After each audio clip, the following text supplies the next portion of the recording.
Welcome everyone to a new video from the channel. This video is aimed at those people who are going to buy a new laptop and wonder, what do I have to do when I buy a new laptop, a new PC?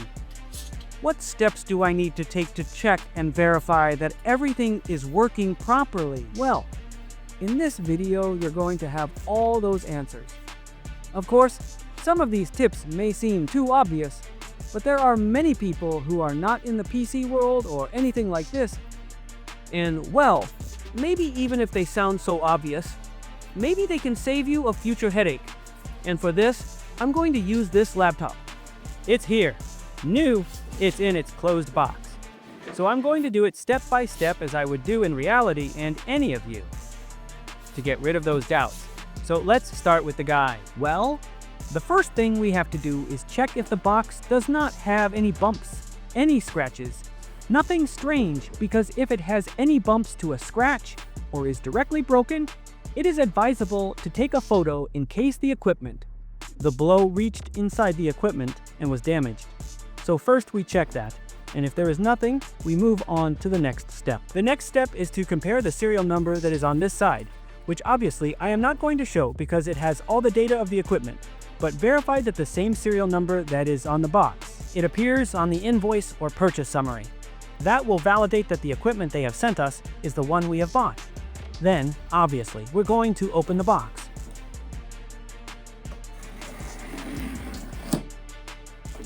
We take the laptop out of the box. We take out all the plastics, the bags, all these manuals, and we keep, first and foremost, the laptop. We take it out of its bag. Now the next step is to take a look at it, an external look, to see if it has nothing. But we see that obviously the team is in good condition, and also just in case I tell you to open it. And that you check on the inside that it does not have any scratches, that the screen does not have any bumps, although later we are going to verify the screen. But well, that everything is in order to be able to continue with the next step. I also recommend that, just in case, you check the serial number that I am covering it also with the box and with the invoice to meet. Now, yes, they have confused us when packaging the equipment. Before turning on the laptop, what we are going to do is the following. We are going to verify that it contains all the accessories and cables in the box. In this case, it is only the charger, but so we are going to verify that everything is, in order that there is no cable cut or anything that we see that it is not in good condition or that it cannot bring a problem. In this case, electricity with the equipment, and it ends up breaking down. Now, once we've verified all of this, we're going to turn on the computer. Now, we are going to turn on the laptop for the first time, and while we are going to connect the charger to it. They usually come with a battery, so let's see if this one has a battery. If not, it will have to be connected and charge the battery. Strange that it comes without a battery, I tell you, because they usually come with a battery. By the way, let's check to see if it charges and see if it doesn't load.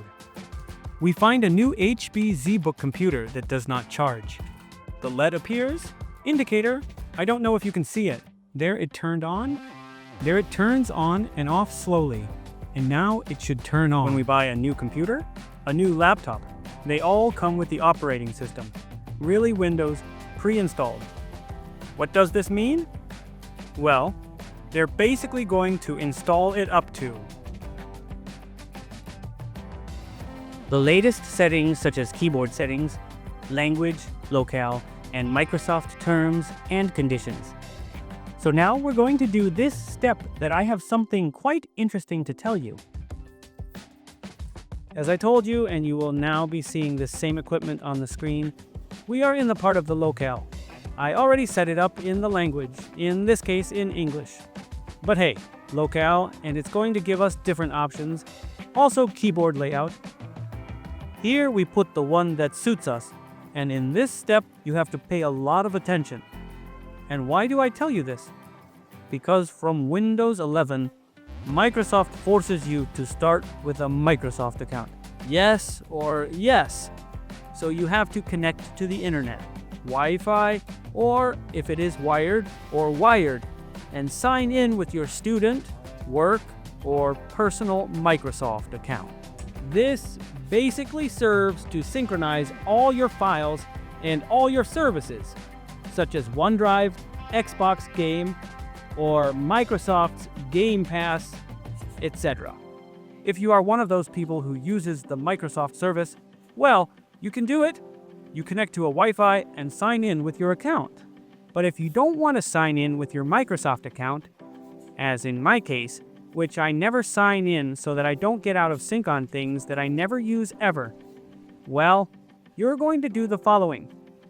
You're going to press on the keyboard Shift plus F10, and a DOS window is going to open up, and you're going to have to type in a command that I'm going to tell you now. But before you write, you have to click on the screen, because if not, it won't write to you. So we went through with the command. The command is the following. I have it written down here. It is in capital letters. We press enter, and if I set it well, it will restart. Perfect. I've put it right. I leave you the command.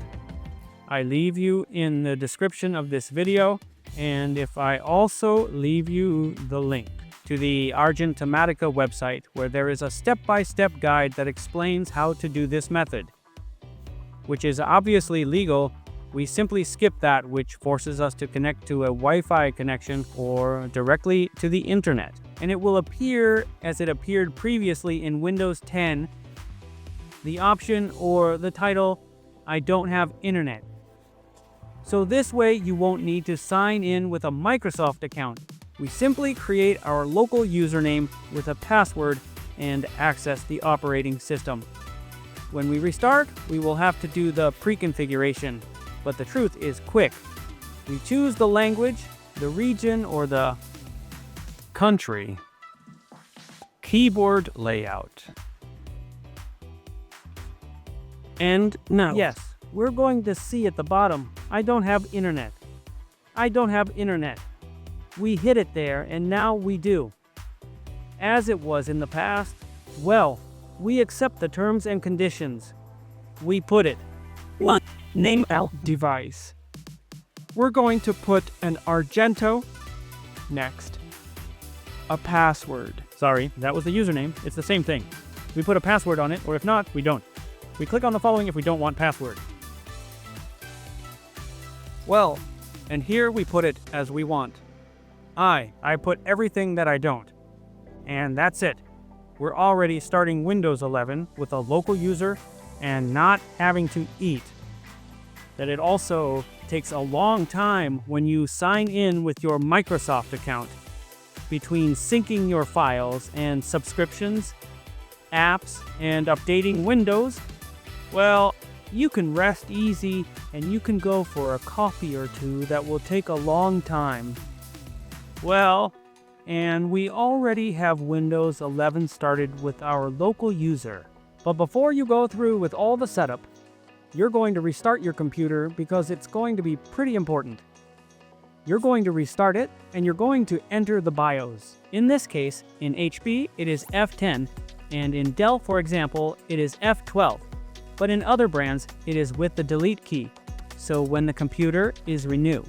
In this case, I will press F10 several times until it enters the BIOS.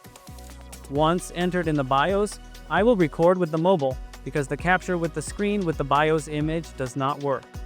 We are going to record it, and you are going to look first, before starting it, for the diagnostic system.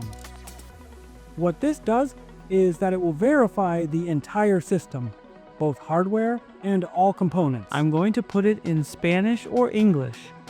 This is depending on your language.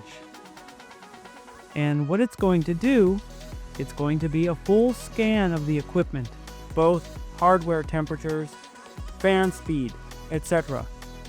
This takes a long time, so do it and leave it for a little while. It usually alerts you with a beep when the test is over. Once you finish the test and verify that it did not give any error and no alert, you are on the right track. You restart the computer, start Windows, and you are going to connect to the internet, as I said, either by Wi-Fi or by cable. You're going to update the operating system. So you're going to look in the search bar for Windows Update or check for Update. If you have it in English, it usually appears directly to you. You click and you will check the updates that Google surely has. So you leave them downloading, installing, and when those updates are finished, we're going to move on to the next step. Once the operating system is updated, we are going to download the software that updates the BIOS, as well as drivers, which is what I recommend, that we download the application of the brand, in this case in HP. In some cases it comes installed with the computer, but well, depending on the brand of laptop you have, you will see if it is installed, and if not, you go to the official website, as I am going to do now, and download the HP Support Assize. We download it, install it, and I tell you above what this is about. Within this type of application, whatever brand it is, which is why I recommend it, you will be able to do a lot of things and check many things on your laptop. As for example, the state of the guarantee. This expires on the 21st of the 7th of the year 2029. The state of the disk, the state of Windows security, the state of the battery. If we have pending updates, in addition, of course, the data of the equipment with the serial number and the... We can also see the description or specifications of this equipment. It will describe it to us on this side. That's in general what almost every new laptop brings. We can see the processor that already comes with an integrated graphics. Now I'm going to tell you this. Everything the team has is going to be in this roundup. And as you can see, it's pretty comprehensive. Obviously, you can do a network scan to see if there is an unwanted device, for example. Correct sound errors. Optimize the computer in general. Check the operating system and run the hardware diagnosis that we do here. No, not from there. We're going to have to go to this option here and go down to the Rune Hardware Diagnostic. That in the case of HP, we have to download a separate application. For example, in Dell, it already comes in the Dell Support Assize. Everything is coming, you don't need to download anything. But hey, I wanted to give you a broad overview of what you are going to find in this type of software. A very important tip that I am going to give you is regarding graphics cards. If your laptop has a dedicated graphics card, that is, two graphics cards, the integrated one that works as a progressor and another. External, you could say, that works on its own. Well, you have to update the drivers from the official website of the manufacturer, both AMD, Intel, or NVIDIA. And how do you know if you have two graphs? Well, it's very easy. You right-click on the Windows button and go to Device Manager. And here you go to the option that says Display Adapters, and in this case, only one appears because it does not have dedicated graphics, but only the one that works with the processor. But now, in the image, I'm going to leave you with a laptop that does have an NVIDIA. I think it's an A2000 or something like that, 8 GB, and you're going to see that two display adapters are going to appear. Well, if you have this or you don't have this, you always have to look for the exact model. I recommend that you always update the drivers of graphics cards through the official applications of each manufacturer. If after all this process that I have mentioned, you did not have any alerts, no operating system errors, temperatures, or when running the hardware test, nothing strange came out, no alerts, as I say, no warning, well, it's time to install all the software you are going to use and start enjoying your new laptop. It is also important to clarify that this method obviously works for all types of laptops, be it gaming, professional, workstation, for hobby, to look at the internet, nothing, I mean a laptop or a laptop. Economical, for all types of laptops, this method for me is essential to know if everything is in order. I would like you to leave me in the comment box what you think of this guide. Would you add anything else to everything I said? Well, I hope you leave me in the comments. And of course, if you liked it, if it helped you, I'm going to ask you to leave a like. Subscribe to the channel and share the video so that you can reach many more people. Without further ado, thank you very much for being there and see you in the next video. Bye bye.